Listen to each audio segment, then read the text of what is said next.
I am Jeffrey Villaduen in Broken Crescent 2.3.2, and I have been flying through a Khwarezm campaign to get to the Mongol event, which, as you can probably tell, is around the corner. Victory!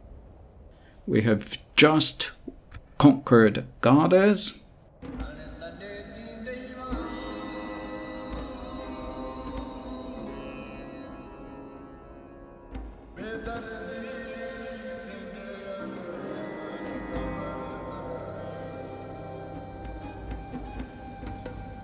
I'm using Reshade, a graphic enhancement submod, and we are in game turn 83 in 1215 AD.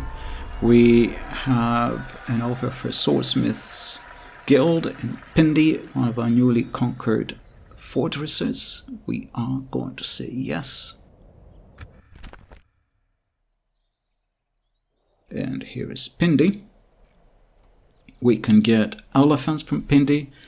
It's a very important settlement for our war against the Mongols. Our general who conquered Ghurid has gained in command.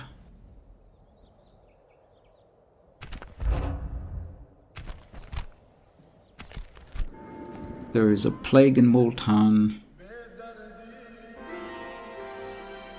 And we have started recruiting units in Bukhara and Gurganj. While waiting for the Mongols, we have repaired various things around the newly conquered settlements. Various events of various people. Here is Afghanistan, almost free of Ghurids. And we're moving on to game turn 85.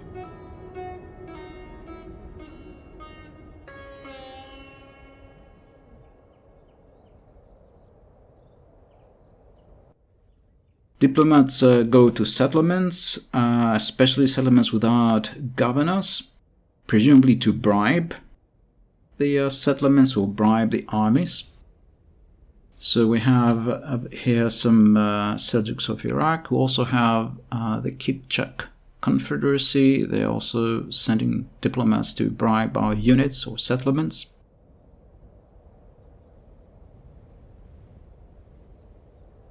These trees shield our men from sight, Great Sultan. We have a Merchants Guild being offered for Bamiyan. We will say yes to that. There's still a plague in Multan, but it's dying out after the construction of a madrasa.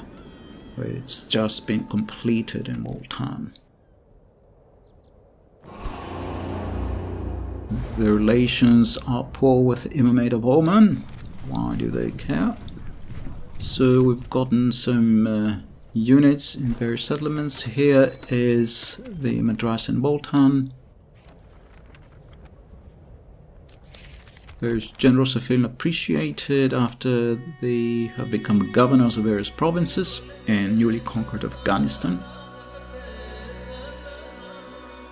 Here are again those units, light units we have recruited to garrison the settlements, the newly conquered settlements, as we're moving our heavy units towards Khwarezm for the showdown with the Mongols. Once again, the Sunni Madrasa, a place where learning, teaching is done. And it improves health of settlements. We are in position 3 after the Seljuks of Rum. And here is what's been going on with those diplomats. A Turkish diplomat in India has managed to bribe apparently an army, an Indian army, and now it's shown allegiance to the Turks, to the Seljuks of Rum. Here's the situation in Afghanistan. So the plan for the Mongol event is to see how they behave in relation to sieges. As far as I'm concerned, that was one of the major issues that I remember. And Mongols lifted sieges in Broken Crescent 2.4, perhaps because of full garrisons. So I am moving all the heavy units towards Bukhara and Gurganj to have full garrisons there, to see if it was really a problem of having full garrisons. Why were they lifting the sieges? And I may also create a full garrison in bulk made up of lighter units.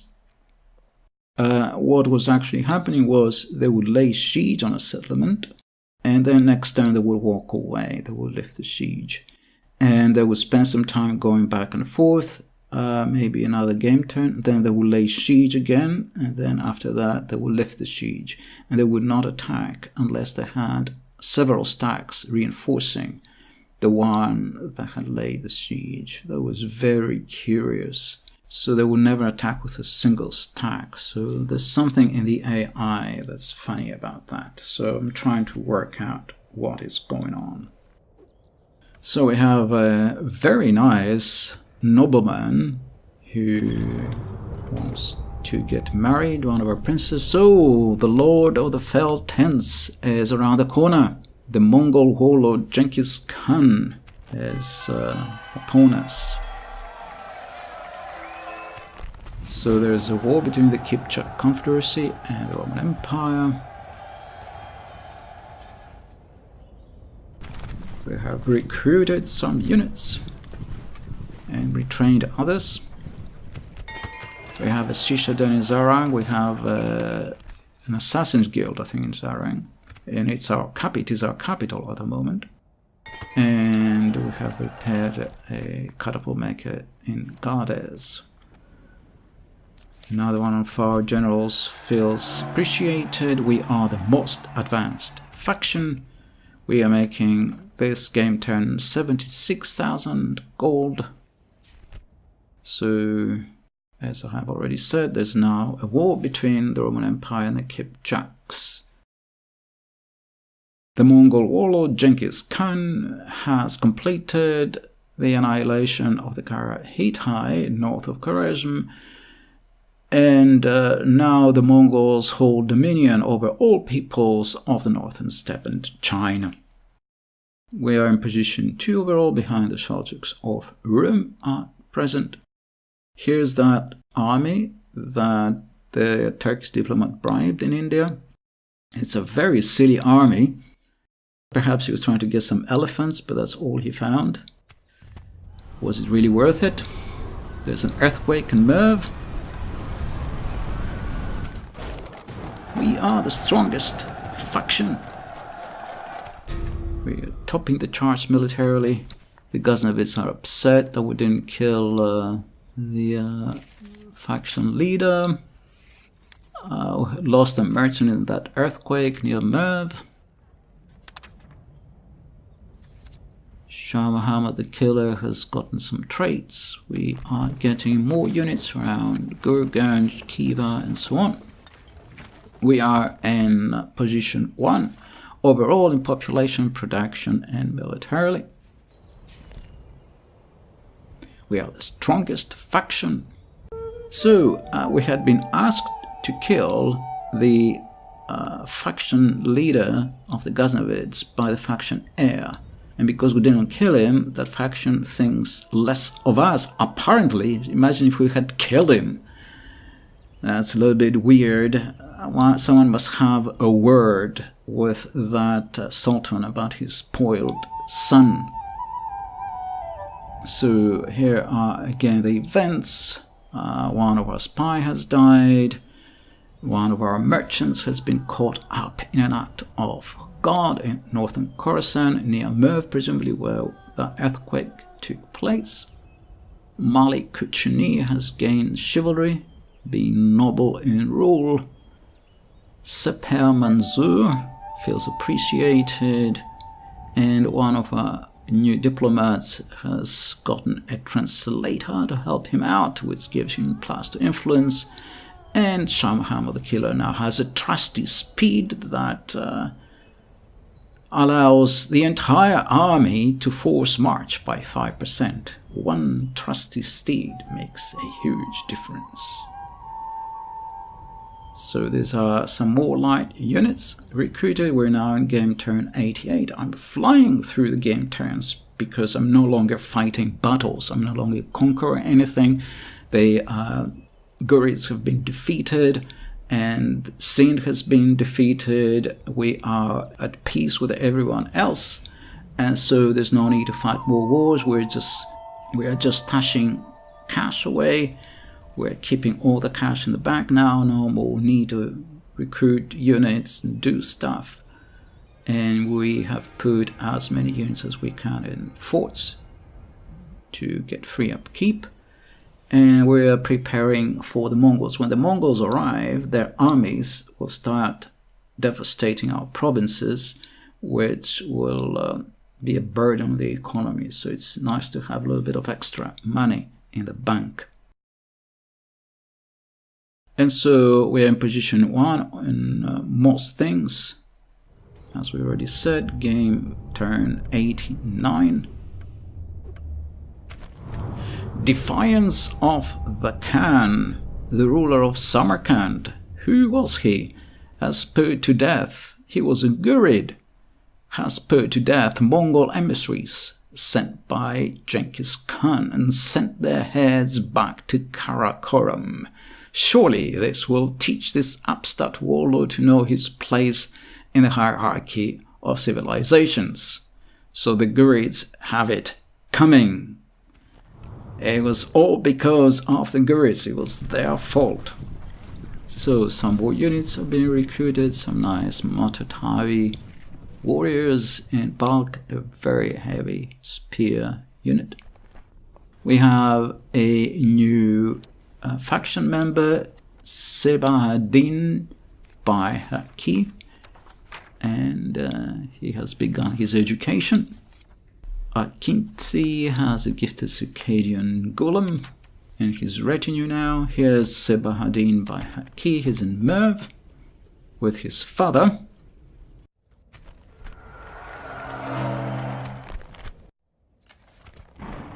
The Roman Empire has been destroyed as a faction after the war that broke out with the Kipchaks. So the Kipchaks presumably finished them. So here's again Sebahadin by Haki, aged 16, in Merv with his father. Here are the new units. The Seljuks of Rome are now the most advanced faction. We are slipping back down in the charts. We've hired some Rajput Elephant Archers in Pindi, another unit of Rajput Elephant Archers, our second unit of Rajput Elephant Archers, or perhaps the third, I'm not sure. We have finished an irrigation project in Bukhara. Hopefully we can get Bukhara upgraded into a citadel after this.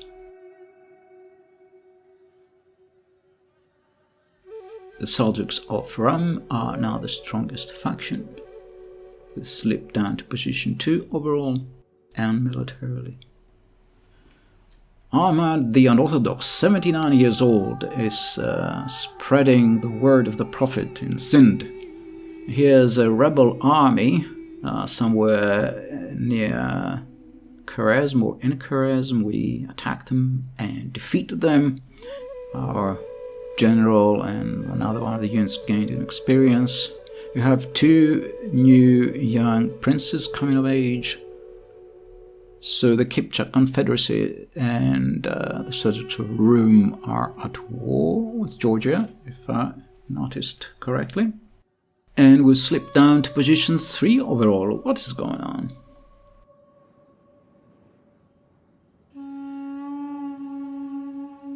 So the Ghurids are trying to get to Samarkand. They are still controlling Samarkand. They have abandoned the other areas in Afghanistan that we have conquered. Our capital has moved to Kandahar, where Shah Muhammad the Killer is now based. Here's the situation around Balkh and Bukhara. So that's the end of game turn 91. We're moving on to game turn 92. The year is 1219. Not much has happened recently, as I said. We're just building up our empire in preparation for the Mongol invasion.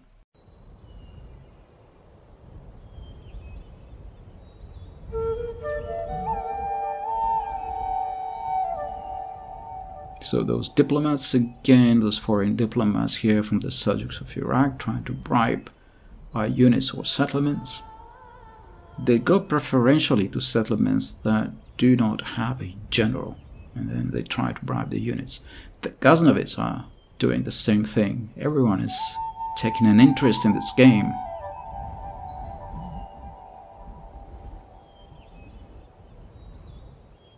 And the Ghurids are doing the same thing. Oh no, they're offering ceasefire. I think we will agree to that. We have no reason to fight a war with them. The Mongols will take Samarkand. So we have agreed. If Allah is willing, we will reach war agreements, of course. We offer them trade rights. The proposal is generous, but is firmly rejected. Whatever, they don't like to have trade with us.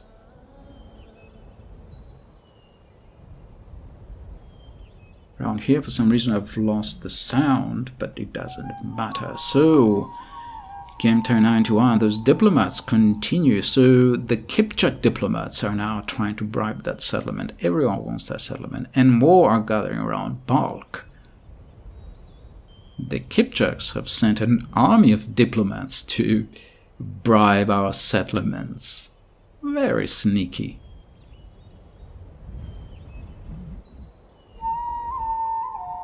They seem to have sent a spy somewhere as well. The Mongols invade. It is easy to become comfortable with the enemy you know, our familiar foes. But to discount the menaces that lurk beyond the known world is to risk a rude awakening that can become a nightmare. This nightmare is the Mongol invasion. The bulk of the Mongol forces have arrived not far from Samarkand, making it a dangerous place at best now. Wow, that's amazing. Here are the Mongols. They turned up very near Samarkand. They're in Ghurid territory.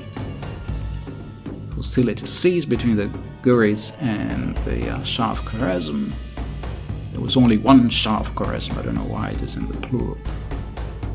So we've got some new light units around Afghanistan. And some of our generals have gotten some trades. We are the most advanced faction.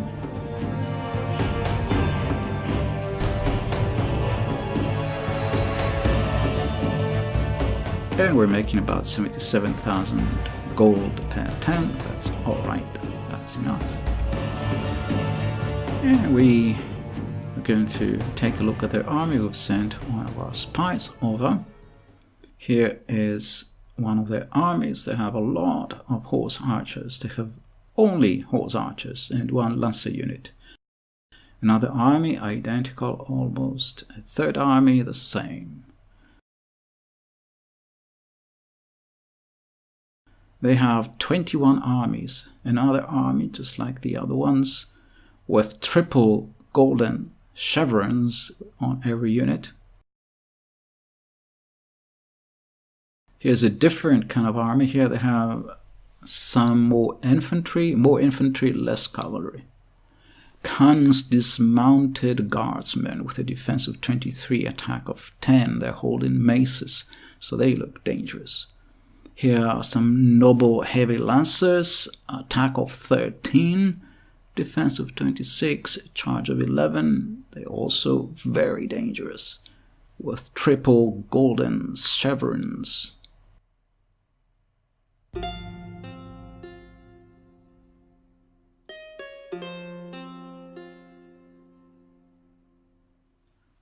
Here's the situation in our empire. So it's Kandahar with Shah Muhammad the Killer.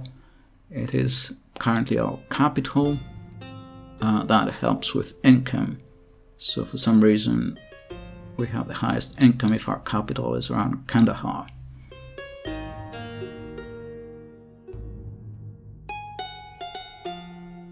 And we have this general called Mirak and Herat.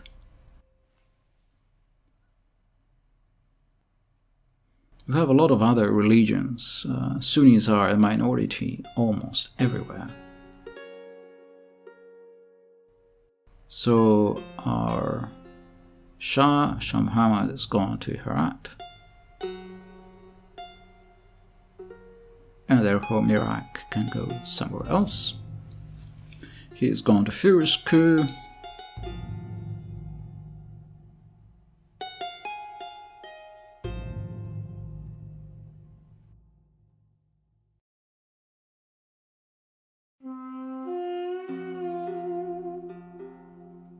Firuzkoh already had a governor, so he has to go somewhere else.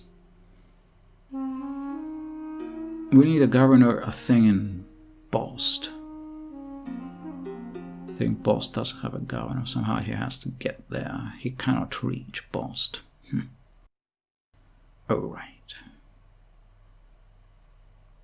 So in Bukhara we have a full garrison. We have some Sogdian axemen as well. We're training those spearmen. Here there's a little fort. Forget what that fort was called. Sapugan, I think. I'm going to name the forts in the newest version that I'm working on.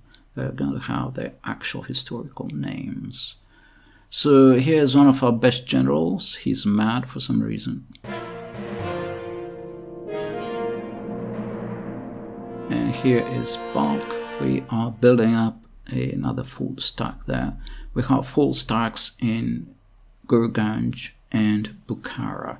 Gurganj is a citadel, Bukhara is a fortress.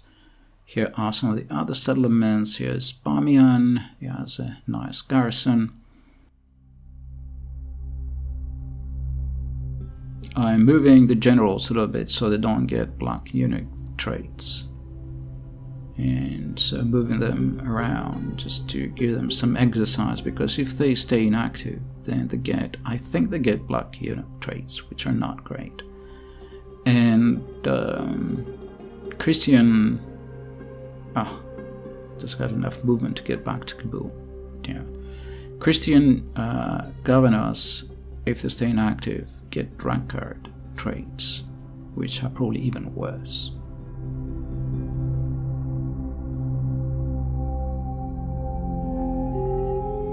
Actually get drunkard traits, where here we're getting a eunuch ancillary. Anyway, so we're training that unit, retraining that unit in Bukhara. Actually, yeah, right. We are also moving around our generals.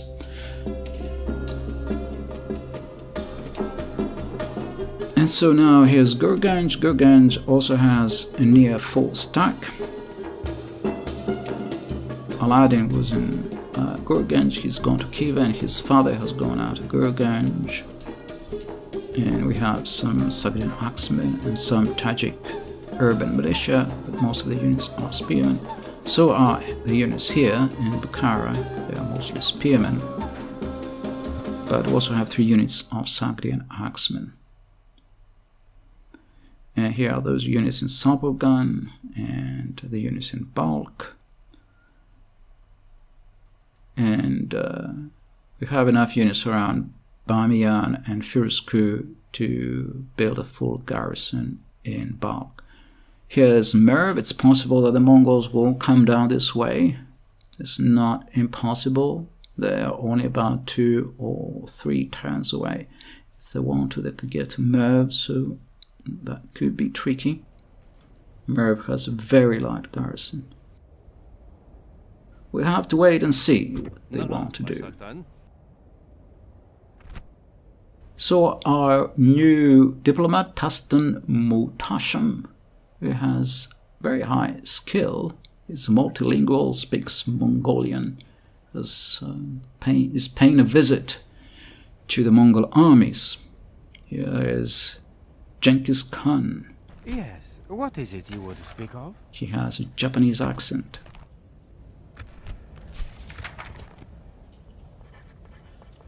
This seems acceptable. You have more worthy plans, then. Very good. He is very gentle.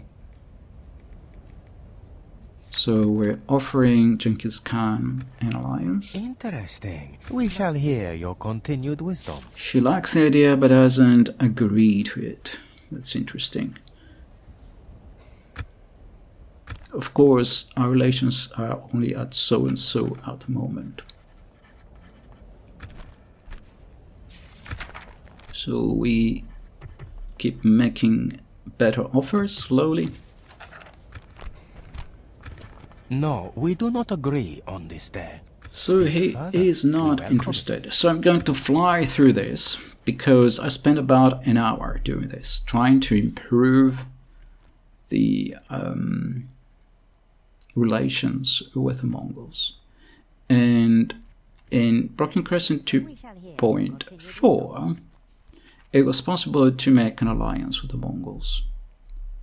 It was hard, but it was possible. I have a feeling it may have something to do with the size of the human player's alliance, plus his reputation, plus his military power. Then the Mongols may accept an alliance. They only accepted an alliance if our relations were very good or near perfect, outstanding or perfect. No, we do not agree on this day. And they accepted an alliance in exchange for tribute of something like 1,000 gold per turn for 7, 8, 9, 10 turns. It was usually something like this. But even though they accepted offers of an alliance, next turn they broke the alliance and attacked us anyway. So that was how it was going with game with Broken Crescent 2.4. Speak further. We welcome it. So I want to see what is possible in Broken Crescent 2.3 because there are some small differences between the mods. However, we don't have as big an empire at the moment. For some reason, I think it was harder to build an empire in Broken Crescent 2.3. Relations are still so-so. I keep making offers.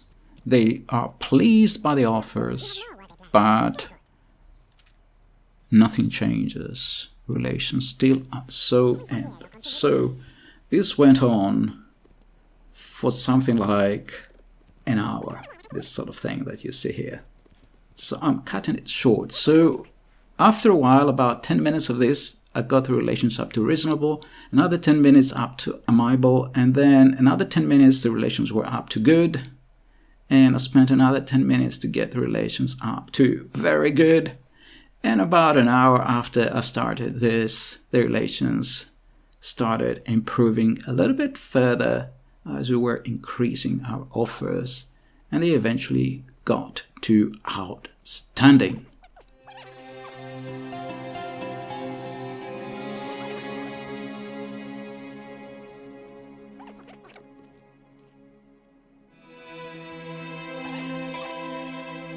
You really have to have patience for this.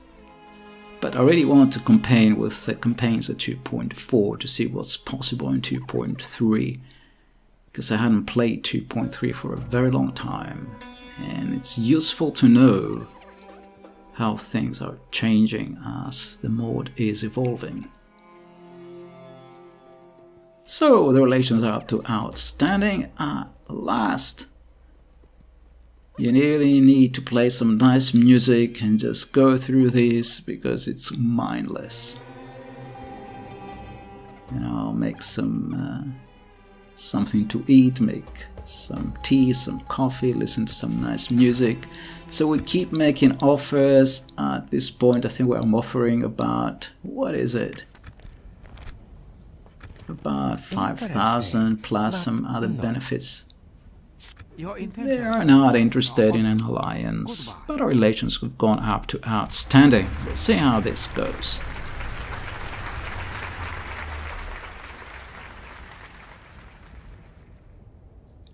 Well done, dear diplomat. So, relations improved with the Mongols to outstanding. Ahmad the Unorthodox is now 80 years old. He's still preaching the word of the Prophet in Sind. We have also approached the Kingdom of Georgia with an offer of an alliance. They want some money. We agree to it, and we are now allies with Georgia. We are already allies with the Abbasid Caliphate, and they give us 380 gold just to help us out. Probably they know we are now at nearly or possibly at war with the Mongols, or war is about to happen. So they gave us some money. That's very nice. So sent a suitably dressed diplomat to the Abbasid Caliphate, dressed in green with a turban and everything. They must have liked that. So we've been allies for something like 35 game turns with the Abbasid Caliphate. And so far we've just been allies, nothing has been happening. They've been a kind of threat at the back of the Seljuks of Iraq. And that was my only intention. I actually sold one of our provinces to them to get an alliance. But it was a province that wasn't too crucial for us. So we keep making various offers. We want to improve the relations with the Abbasid Caliphate to about outstanding. It's still not very good. This is hard work, this kind of thing. You really need to have patience. Of course, they never agree to anything. They only agree to things if you give them a settlement. Then they will agree to something. We must take another wise proposition. I feel that in Broken Crescent 2.4, they are more willing to negotiate stuff for money. I could be wrong.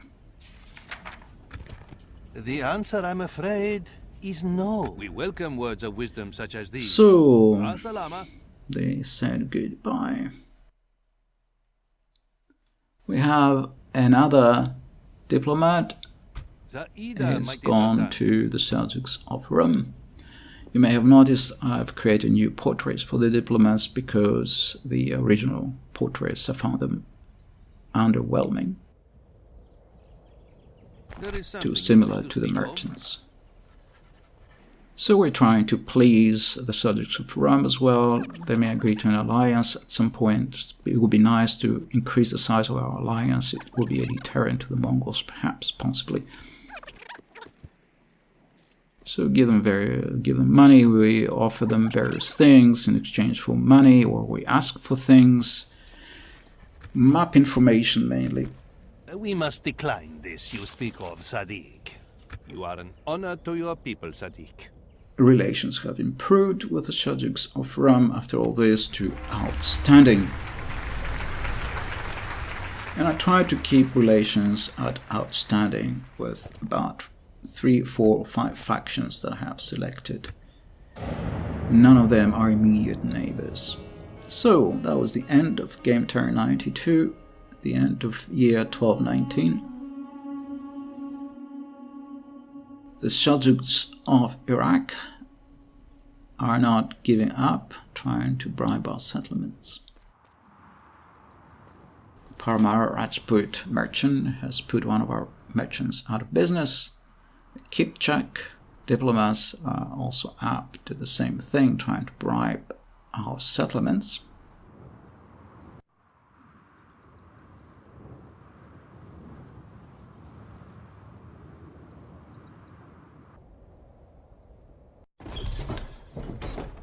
And as I was expecting, since the relations with the Mongols are now outstanding, the Mongols have gone to attack the Ghurids in Samarkand. So there's war now between the Mongols and the Ghurids. That'll give us a little bit of time to prepare our defenses. We have a new prince. He has begun his education, Sami by Haki, also in Merv. That faction member in Merv had a very sexy wife, I guess, so he's having lots of kids. Here's that merchant whose assets were seized near Bamiyan. Here's the new member of the Baihaqi family, another prince, Sami Baihaqi.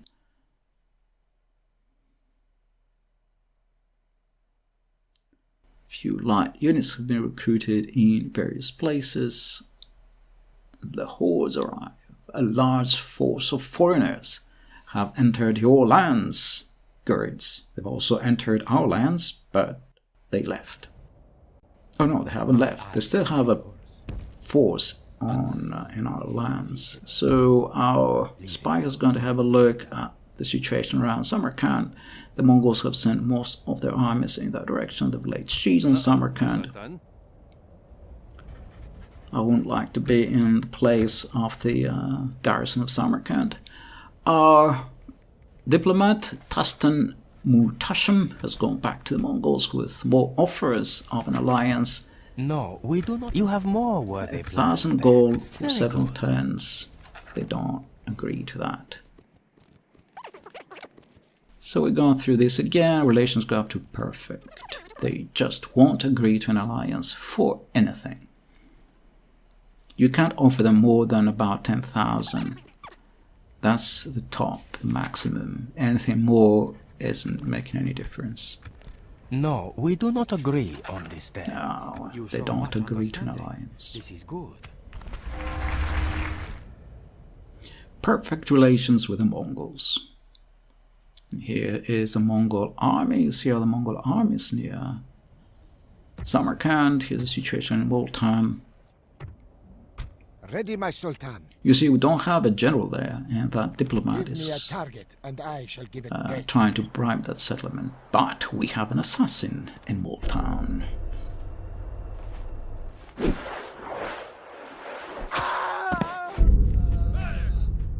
Our policemen run to the scene, but a little too late, very convenient. And so that diplomat has disappeared off the face of the earth. So no more of all this bribing business. That's the end of his bribing mission. So this is a rather dreadful sort of campaign. Our faction leader is a full dread character.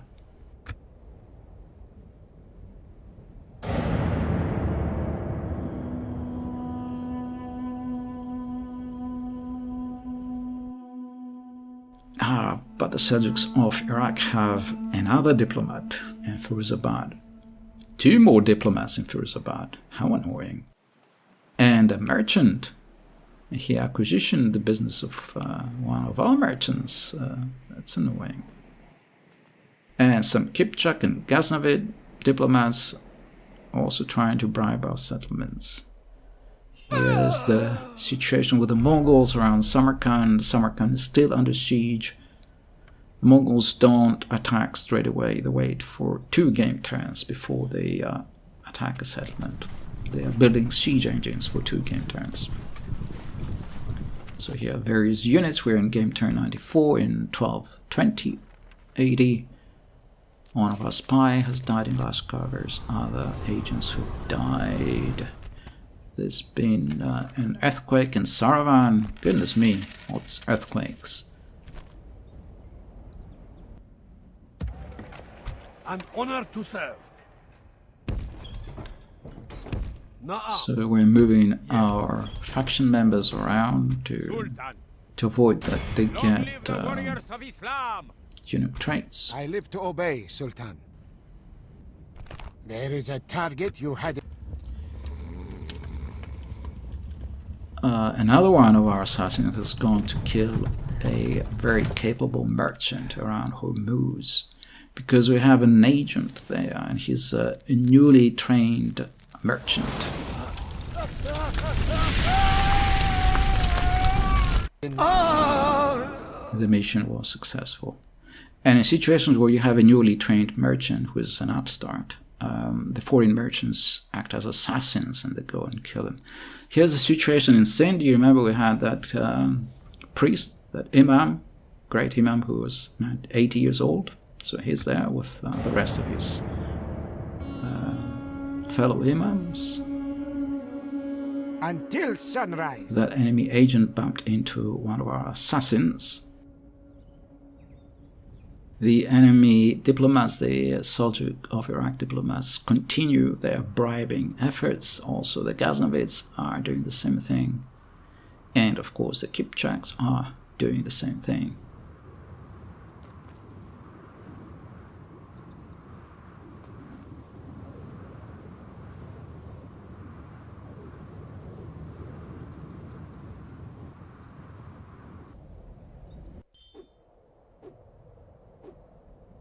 The Mongols are still on our lands. They have trespassed on our lands. They're not going away.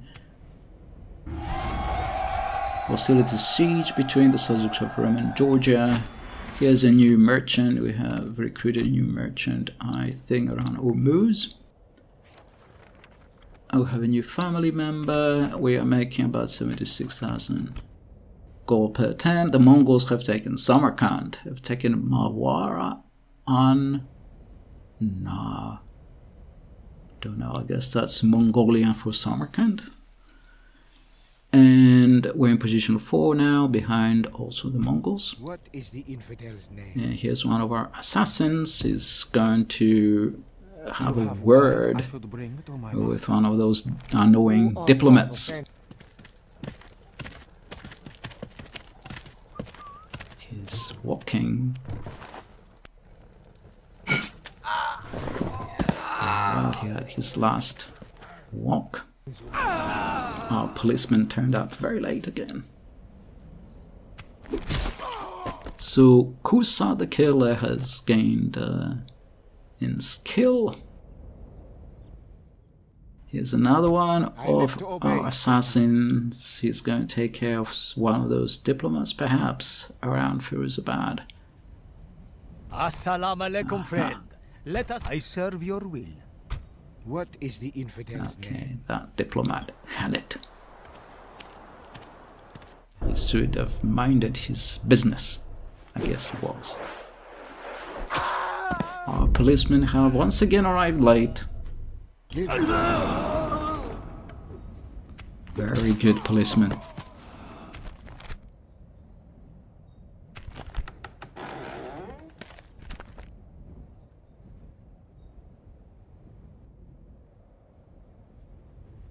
And our assassin has gone into Firuzabad.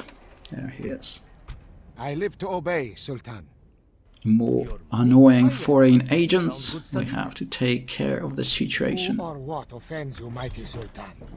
One less infidel. Here's that merchant I'm talking about, the new merchant. He's a very young guy, very young boy. Looks like Aladdin. He's selling oil lamps.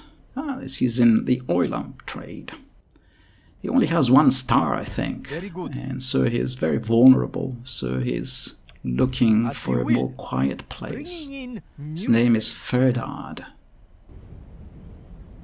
So here's again the situation in the east in Sind with our great Imam, the 80-year-old great Imam.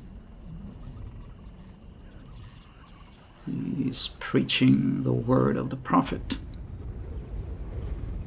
Sind was Shia. Salam alaikum. So Yes, Sultan. I serve the faith. it was hard work converting them into the Sunni As the Sultan version of will. Islam. Salam alaikum. At once. I serve the faith. And we have to bring those priests from Herat. Today's journey ends. There's no with place Sultan. near to this area. Oh, he's 82 years old now. Amhad, the unorthodox, a great imam. There's no place nearer to this area to recruit imams. We have to bring them all the way over from Herat. So that was the end of game turn 95. We're in the year 1221. The years are passing by. Ah, that annoying diplomat! More foreign agents are turning up.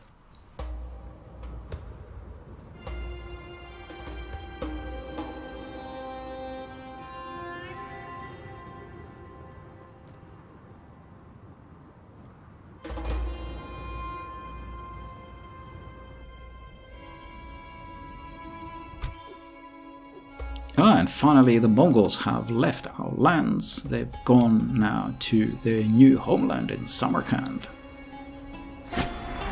We've got another diplomat in Sukhor in Sindh. One of our merchants has died. I think we're in position 4.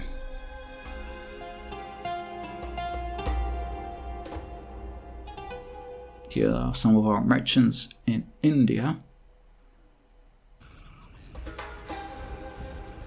I serve the faith.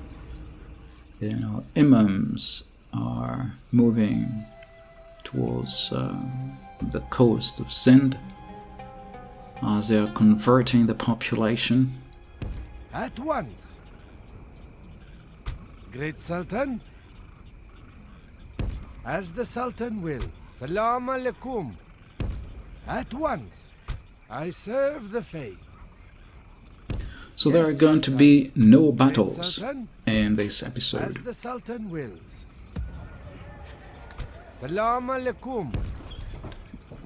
But there are battles ahead when the Mongols turn their attention to us. So Great don't Sultan. worry. So this guy is blessed but not very pious.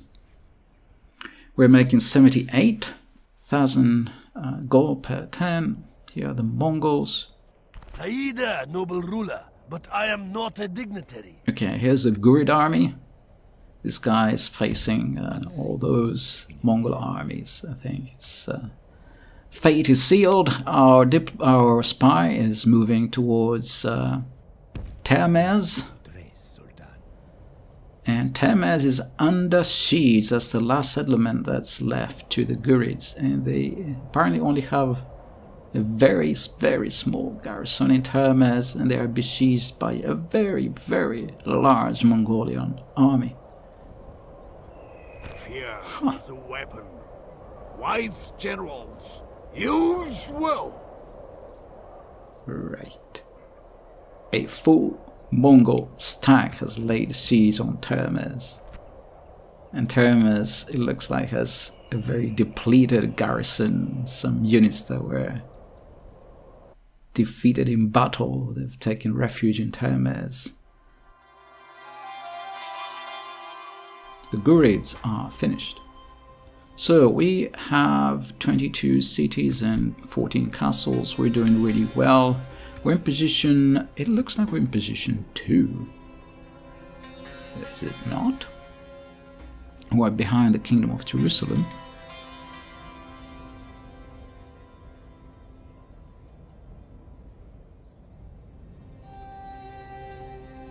And the Mongols are not doing that well, but I expect they have a massive army. So production is low. Territorial, we are the top faction. Population-wise, we are about on par with the Kingdom of Jerusalem. The Turks are a little bit behind. Mongols have no population, they just killed everyone. Overall ranking, the Mongols are way behind, but they are the strongest militarily. And financially, I think as well.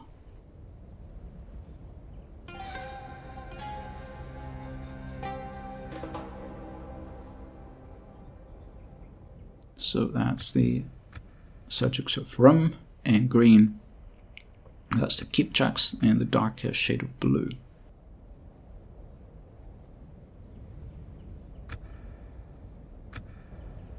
So the Mongol armies have at least left our land, so they are not devastating our land anymore. That's something good about the situation at the moment. Since our relations are perfect, they decided to leave us alone for now.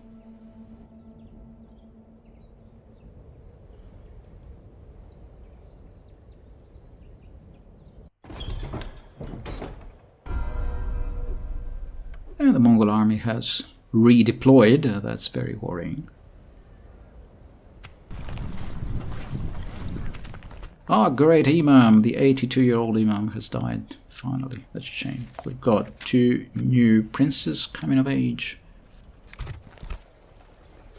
Here's one of our generals.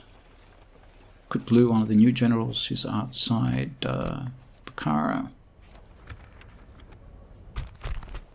Here's Zulfikar and Mashhad, I think.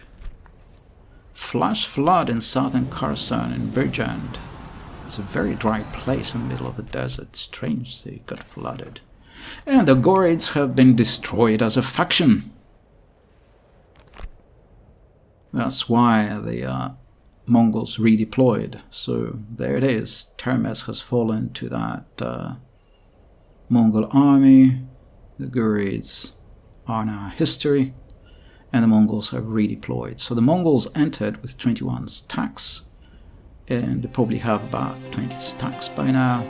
So the Ghurids have been destroyed. And that was episode 11. Thank you for watching.